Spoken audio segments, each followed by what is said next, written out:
and gentlemen, ano yung tinuturo mo? Magandang porting ulap. Ayan, ang ganda ng alon, no? O, sige. Eto na, dito sa alon. Ang ganda, no? Sige, lakad ka sa mirage.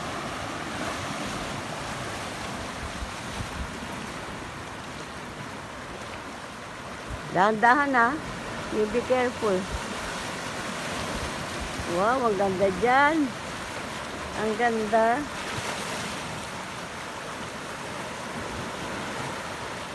Wow.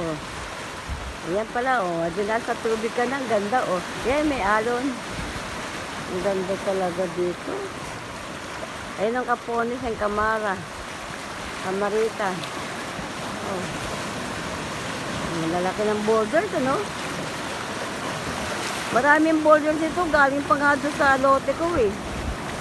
Kaya sabi na, libre na raw ako sa mga poste-poste yung lalagay. Hindi naman nangyari.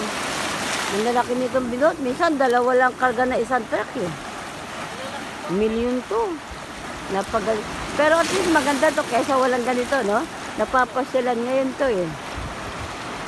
Mamaya may mga talaban na dyan. Mamaya niya may... Oo, may nag-ano. Oo. May nakapain nga siguro dyan panggawa ng talaba, eh. Ang dami, oh.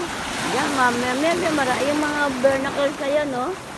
Masarap yan, lapayag ang tawag nila dyan, eh. Pag malaki-laki, ngayon wala pa laman yan, eh. Ang dami, oh. Mahal yan, ang mahal-mahal. Kasi ang hirap kunin, eh. Okay. Ang dami na to, no? Oo, lahat ng bato, yun, oh. Malalayo, ang dami na makikita mo naman, eh, oh. Ang dami nang tumutubo, no? Tingnan mo nga ang nature, ano? Dating ng panahon, marami na ito. Talaman, saka tahong. Kasi batong kaya dyan, may mga isda dyan, eh. Siyempre, may hirap lang din. Dito, pwede mag-fishing si Prudencio pag ganito kaaga, eh. Kaya niya to, eh. Kaya mahirap siya maglakad. O, sige. Ganda, oh.